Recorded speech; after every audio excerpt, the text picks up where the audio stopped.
손자가 오면 너무 좋지만 가고 나면 더 좋더라. 얼마 전 할머니들이 삼삼오오 모여서 하시던 말씀 중에 나왔던 말입니다.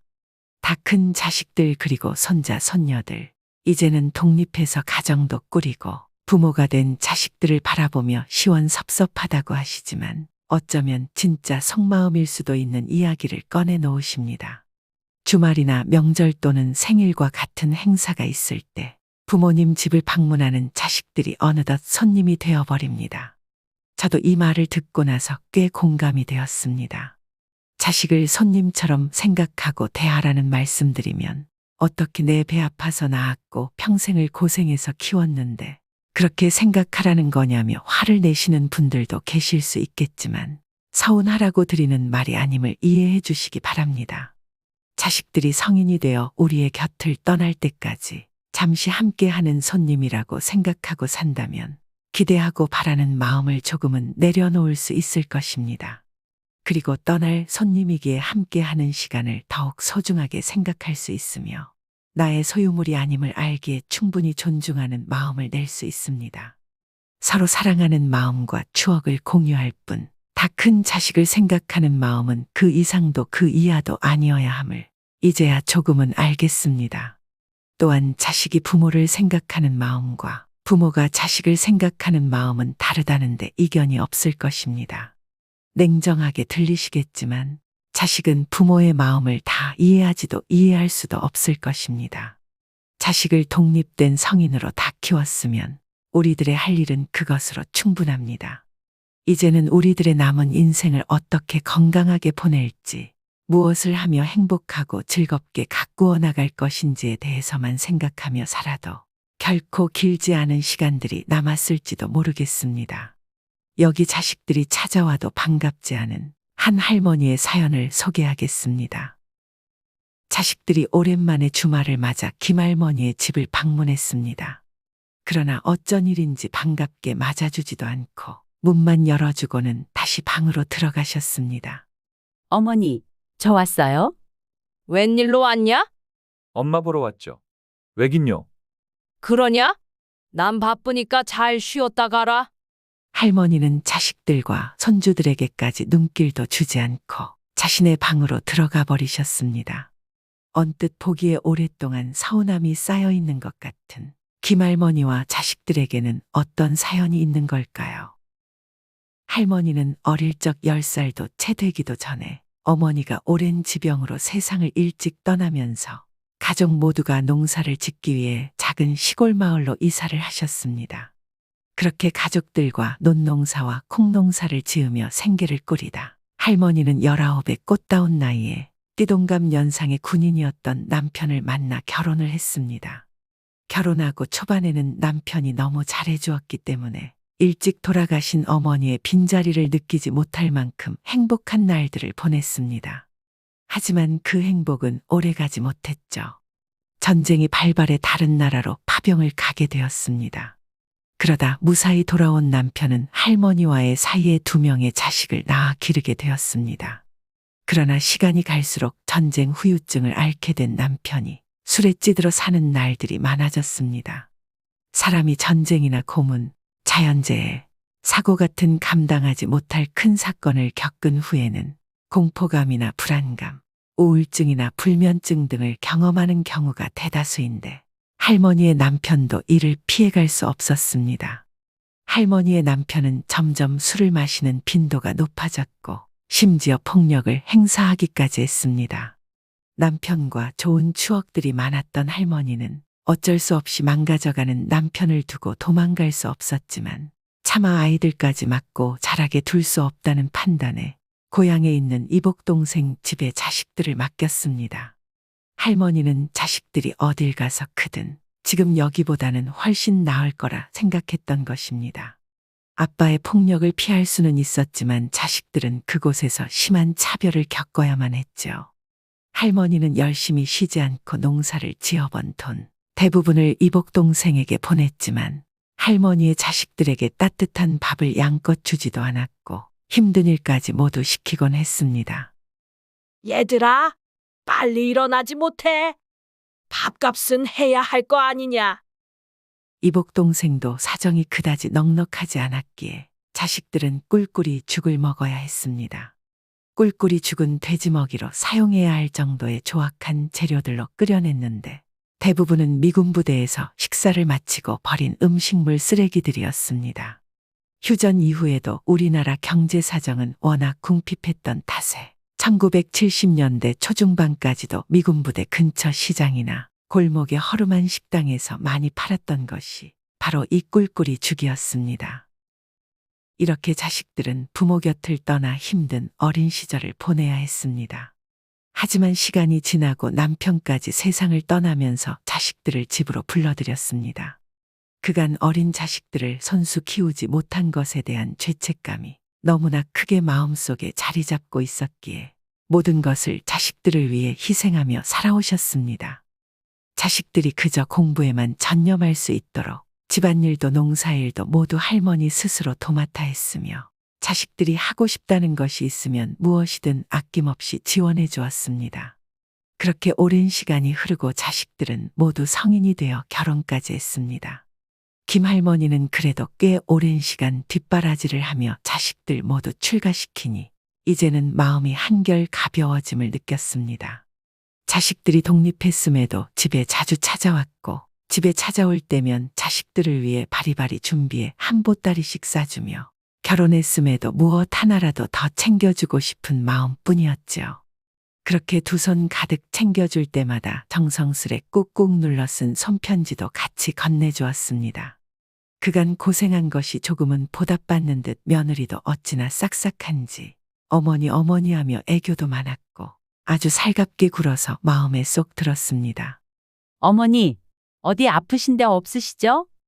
부탁할 일이라도 생기면 언제라도 얘기하셔야 해요. 그래, 너무 고맙구나. 새아가. 며느리는 할머니가 챙겨줄 때마다 고맙다고 기쁜 얼굴로 받았고 그래서인지 할머니는 하나라도 더 챙겨주고 싶었습니다. 그날도 어김없이 놀러온 아들 내외에게 음식과 간식까지 한가득 손에 쥐어주었습니다. 그날 할머니는 저녁에 산책을 가려고 나섰는데 길가에 버려진 간식꾸러미를 보게 되었습니다. 저게 뭔가 싶어 가까이 다가갔던 할머니는 오전에 자신이 자식에게 주었던 그 간식과 같은 것임을 확인했습니다. 그 간식은 주변에서 구할 수 있는 간식이었기에 누가 저 아까운 것을 먹지도 않고 그냥 다 버렸을까 생각하며 확인해 보니 그 안에는 할머니가 정성스레 적어내려간 손편지가 함께 들어 있었습니다. 그랬습니다. 할머니가 주었던 음식들과 간식들 대부분이 아들과 며느리가 차에 타기 전에 그 동네에 버리고 간 것이었습니다. 할머니는 설마 그럴 리가 없어 실수로 두고 간 것이겠거니 하고 애써 침착하게 생각하려 했습니다. 다음번에 아들 내외가 왔을 때 마찬가지로 간식들을 가득 챙겨주러 안방에 들어갔던 할머니는 아들과 며느리가 수군대는 소리를 듣게 되었습니다. 할머니는 작은 소리들에도 잠을 잘 못 주무실 만큼 귀가 예민한 편이셨기에 며느리가 작게 하는 말소리가 다 들렸습니다.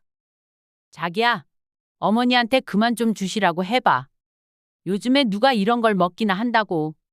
저번에 주신 것도 너무 냄새나서 차 타기 전에 바로 버린 거 다 알잖아. 버리는 것도 얼마나 힘든 줄 알아? 아니, 어떻게 말해? 저렇게 좋아하시는데. 그때 버려진 간식들이 실수가 아니었음을 듣게 된 순간이었습니다. 할머니는 그 자리에서 두 손 한가득 들고 있던 간식들을 놓아버렸습니다. 그리고는 아무렇지 않은 척 다시 거실로 나와 아이고, 내가 너네 주려고 간식을 사놓는다는 것을 깜빡했지 뭐냐. 나이가 들어가니 점점 기억이 가물가물해지네. 다음번엔 꼭 챙겨주마. 괜찮아요, 엄마. 네, 어머니. 지난번에 주신 간식들도 아직 집에 많이 있어요. 라며 좋아하는 표정을 다 숨기지 못하는 며느리의 표정을 보자 할머니는 씁쓸한 마음이 들었습니다. 그래도 할머니는 정성껏 싸놓은 반찬들은 가져가라며 챙겨주었습니다. 아들 내외는 차에 타는가 싶더니 얼마 안가 마트에서 노란색 비닐봉투를 사서 나왔습니다. 며느리는 눈살을 찌푸리며 할머니가 싸주신 도시락에 있는 음식들을 노란색 비닐봉투에 쏟아붓고는 할머니 집 건물 앞에 버리고 다시 출발했습니다. 그 음식들은 자식들 오면 주려고 새벽부터 일어나 잠까지 줄여가며 정성껏 만든 음식들이었습니다. 다음에 자식들이 찾아왔을 때 할머니는 며느리가 음식을 버린 사실조차 모른 척 했습니다. 대신 오늘은 몸이 좀 힘들다며 줄 것이 없다고 말했습니다. 요새 몸이 좀 안 좋아서 뭐 하나 챙겨줄 게 없네. 그랬더니 며느리가 얼굴색 하나 변하지 않고 뻔뻔하게 대답했습니다. 어머니, 저번에 해주신 김치볶음 너무 맛있던데 너무 서운해요. 할머니는 그런 며느리가 가증스러웠지만 이 사실을 말한다고 해도 관계만 더 나빠지니 그냥 나 하나 모른 척하고 앞으로는 챙겨주지 말자고 다짐했습니다. 생각해보니 자신의 집에 올 때 뭐 하나 사들고 오는 것도 없었는데 왜 자주 집에 오는지도 궁금했습니다. 그렇다고 할머니에게 말을 잘 걸지도 않았고 자기네들끼리 수군댈 때가 더 많았습니다. 할머니는 며느리가 잠깐 외출한 사이 아들에게 물었습니다. 너네 처가댁에는 자주 가냐? 처갓댁에 갈 때 매일 고급 와인이랑 소고기랑 좋은 걸로 사다가 포장해서 들고 간다고 하며 아들은 눈치도 없이 처갓댁에 자신이 얼마나 잘하는지 자랑을 해댔습니다. 할머니 집에 올 때는 이제껏 딱 한 번 마트에서 파는 10,000원 조금 넘는 음료수 박스를 들고 온 게 전부였습니다. 아들의 자랑은 계속해서 이어졌습니다. 지난번에 갔을 때 장인어른이랑 50만 원짜리 고급 와인을 마셨는데 맛이 기가 막히더라니까. 그리고 근처에 맛집이 생겼는데 어찌나 맛있던지. 이렇게 자랑만 하면서도 끝까지 엄마 모시고 한번 가야겠다는 빈말조차 하지 않았습니다. 할머니는 며느리가 올 때마다 빈손으로 오더라도 요즘 물가도 많이 오르고 자기들 살기에도 빠듯할 거라 생각해 아무 말도 하지 않았지만 자기 친정에 갈 때는 그렇게 돈을 아끼지 않는다는 사실을 이제야 알았습니다. 눈치 없는 아들놈은 할머니의 표정이 좋지 않음을 이제서야 느꼈는지 화제를 이내 돌립니다. 그건 그렇고 엄마, 여기 집값 많이 올랐더라. 기분 좋겠어, 엄마. 집값이 많이 오르고 말고가 뭐가 중요하냐? 어차피 죽을 때까지 이 집에서 살아야 하는데. 그 말을 하고는 할머니는 잠깐 친구와 통화를 하러 안방으로 들어갔습니다. 그러는 사이 아들과 며느리가 집안 구석구석을 살펴보기 시작했습니다. 할머니가 통화를 마치고 거실로 나오려는데 소곤소곤하게 말하는 말소리가 들려왔습니다. 여기는 우리 아들 공부방으로 하면 될 것 같고 저기 큰 방은 자기랑 나랑 쓰면 될 것 같은데 요새 시세가 많이 올라서 지금 팔면 딱 좋겠는데 그냥 사는 것도 생각해 봐야겠다. 근데 자기야, 언제 우리 여기로 이사 올 수 있는 거야? 조금만 기다려봐. 요새 엄마가 치매기가 있는 것 같으니까. 저번에도 우리 간식 주려고 사놓는다는 걸 깜빡하신 걸 보면 확실하다니까. 원래 엄마는 그런 거 절대 잊어버리는 법이 없는 사람이니까. 조만간 치매가 올 게 분명해. 동생은 어차피 이 집에 잘 오지도 않으니까 분명 우리한테 넘겨주실 거야. 그러니까 이 집에 오기 싫어도 조금만 참아, 여보. 집을 주겠다고 단 한 번도 입 밖으로 꺼낸 적도 없었고 나중에 눈 감을 때나 돼서야 주려고 했지만 아들 내외는 할머니의 의견은 안중에도 없었고 미리 자기네들이 이 집을 어떻게 사용할지에 대해서 이야기하고 있었습니다. 할머니는 화가 나다 못해 어이가 없었습니다. 엄마가 어릴 때 나 버린 것에 대해서 엄청나게 미안해 하시거든. 내가 불쌍한 척 부탁하면 다 들어주실게. 틀림없다니까. 할머니는 아들을 버린 게 아니라 아들을 지키기 위해 어쩔 수 없는 최선의 방법이라 선택했다고 생각하며 사셨지만 아들은 어릴 적 자신이 엄마에게 버려졌다고 생각했던 것 같습니다. 하지만 남편이 먼저 세상을 떠나고 아들을 바로 데려오면서부터 그 죄책감에 누구보다 자식들만을 위해서 헌신하며 살아오셨습니다. 그랬기에 아들과 며느리의 대화 내용을 들은 할머니는 크게 실망했습니다. 얼마 후 어버이날이 다가왔습니다. 저녁에는 처갓댁에 가기로 했다면서 할머니와는 점심 약속을 잡았습니다. 자식들 큰 돈 쓰는 게 부담될까 항상 이곳이 가장 좋은 것 같다며 매해 여기로 가자고 졸랐던 건 할머니였습니다. 하지만 할머니도 오늘만큼은 고급진 음식을 먹고 싶었습니다. 요즘 새로 생긴 대게집이 좋을 것 같다며 오늘은 그곳으로 가자고 했습니다. 하지만 그곳으로 가자고 하자 아들 내외는 당황한 기색이 역력했습니다. 사실 그곳은 저녁에 처가댁과 함께 가기로 예약해둔 곳이었습니다. 며느리는 손주 핑계를 대며 손주가 해산물을 싫어한다고 말해서 그날도 어김없이 매해 갔던 갈빗집으로 향했습니다. 할머니는 그래도 그날은 오랜만에 딸도 찾아와서 기분이 조금 나아졌습니다. 그날은 유일하게 할머니가 막걸리도 한 잔 마시는 날이었습니다. 막걸리를 한 잔 마셔 기분이 조금 풀리는가 싶은 그때 자식들이 밖에서 말하는 소리가 들려왔습니다. 할머니는 창가 쪽에 앉았고 그 시간은 대낮이었기 때문에 밖에 소리를 다 들을 수 있었습니다. 오빠, 이번에는 누가 계산할 거야? 많이 나온 것도 아니니까 오빠가 낼 거지? 나는 저녁에도 처가에 가서 돈 많이 써야 되는데. 돈 벌어서 다 처가에만 갖다 바치는 거 아니야? 야, 나 좀 봐주라.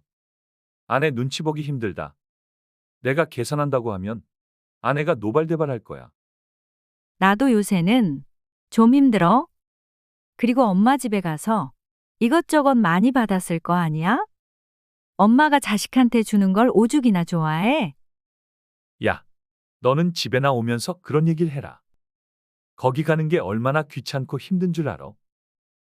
할머니는 점점 언성까지 높여가며 싸우는 자식들을 보며 그 자리에서 일어났습니다. 그러고는 고기를 반도 채먹지 않고 뒷주머니의 흰 뭉치에서 돈을 꺼내 계산대로 향했습니다. 잠시 후 다시 자식들이 돌아왔고 할머니는 잠시 화장실에 다녀오겠다고 말하고는 집으로 발걸음을 옮겼습니다.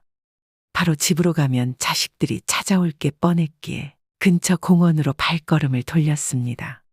그날 공원은 사람도 한 명 없었기에 굉장히 고요했습니다. 들리는 건 할머니가 숨죽여 우는 울음소리 뿐이었습니다. 집에 들어갔을 때는 자식들이 돌아와 있었습니다. 할머니는 조용히 방으로 들어가 다시 한번 숨죽여 우셨습니다. 그 사실을 아는지 모르는지 자식들은 거실에서 TV를 크게 틀어놓고 큰 소리로 웃어댔습니다. 그 웃음소리가 할머니를 더욱 비참하게 만들었습니다. 하나같이 계산적인 자식들의 모습을 볼 때마다 차라리 가진 게 없었으면 오히려 속이라도 편할 것 같다는 생각이 들기도 했습니다. 할머니는 이렇게 가족이 남보다 못하다는 생각이 들 때 살아온 세월이 부정당하는 것 같고 서글퍼지고 우울해지기까지 했습니다. 할머니는 그날 속으로 다짐하고 또 다짐했습니다. 더 이상은 부모 노릇은 그만하고 오로지 자기 자신만을 위한 삶을 살아가야겠다고 말입니다. 할머니는 이날부터 자식에게 기대하고 의지하는 마음을 내려놓았습니다. 예전에는 자식들 어릴 때 키우지 못한 것에 대해 미안했기에 자식들에게 서운한 소리를 들어도 참고 넘어가기 일쑤였고 작은 부탁이라도 하려면 귀찮은 내색을 팍팍 내는 자식들 얼굴을 그저 바라볼 수밖에 없었습니다. 하지만 이제 할머니는 부탁하는 일을 줄이기 위해 스스로 배우기를 시작하셨습니다.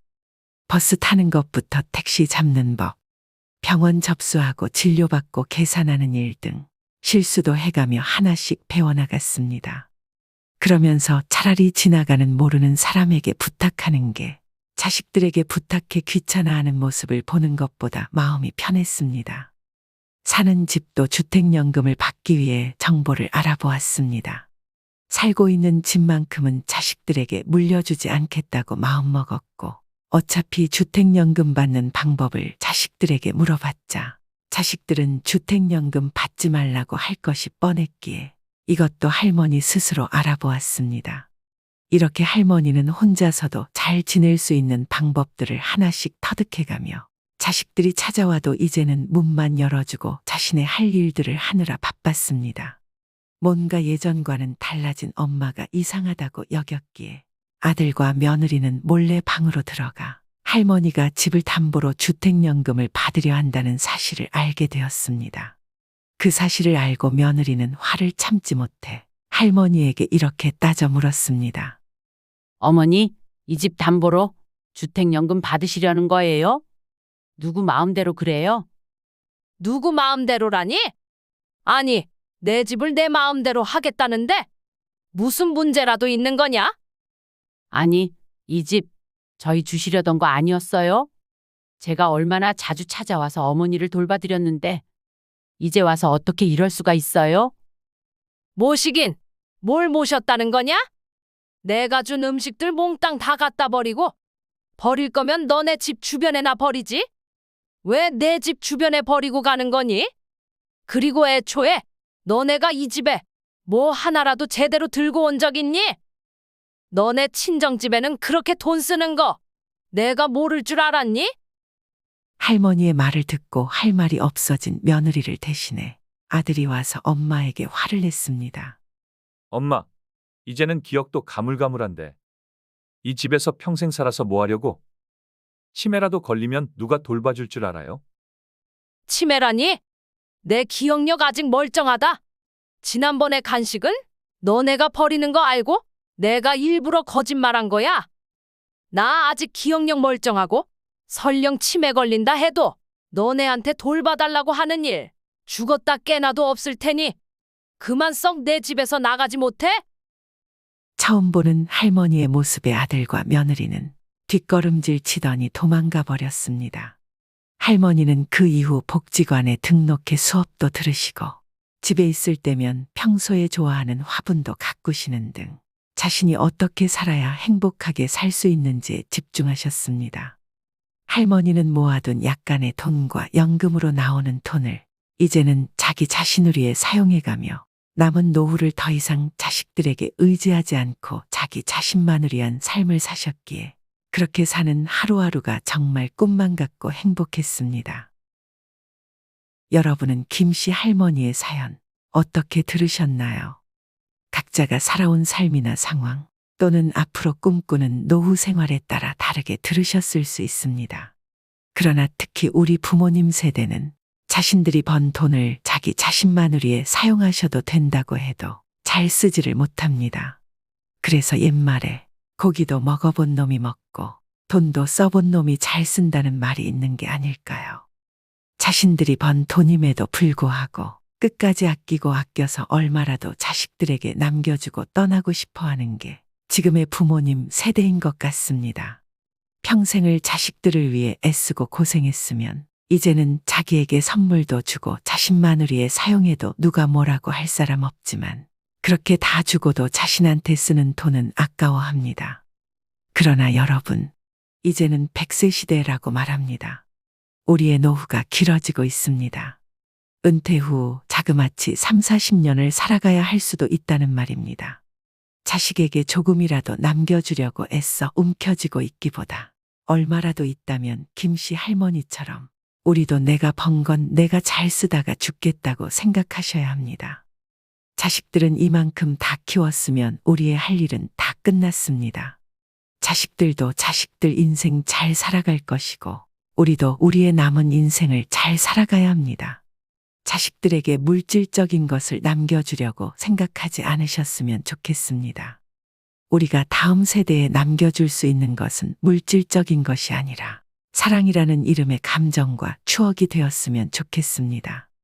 열심히 달려온 우리 자신에게 오늘은 무엇을 선물할지, 오늘은 얼마나 더 행복한 추억을 줄 수 있을지 고민해보는 시간이 되셨으면 좋겠습니다. 우리들의 인생에서 가장 중요한 것은 바로 잘 쓰고, 잘 먹고, 잘 노는 일이라는 말도 있습니다. 스스로를 사랑할 수 있을 때 다른 사람들도 나를 진정으로 사랑해 줄 수 있습니다. 여러분은 충분히 사랑받을 자격이 있으신 분들입니다. 오늘의 내용이 모든 구독자분들의 힘들고 지친 마음에 한 줄기 따뜻한 희망의 빛이 되었으면 좋겠습니다. 노인이 행복한 나라가 되는 그날까지 함께 하겠습니다. 오늘도 시니어 톡톡과 함께 해주셔서 무한한 감사를 드립니다. 여러분의 행복한 인생 이막을 언제나 응원하겠습니다. 오늘 내용이 도움이 되셨다면 주위 분들께도 공유 부탁드립니다. 다음 시간에 더 유익한 내용으로 찾아오겠습니다. 구독과 좋아요, 알림 설정은 제작에 큰 힘이 됩니다. 오늘도 행복한 하루 보내세요. 감사합니다.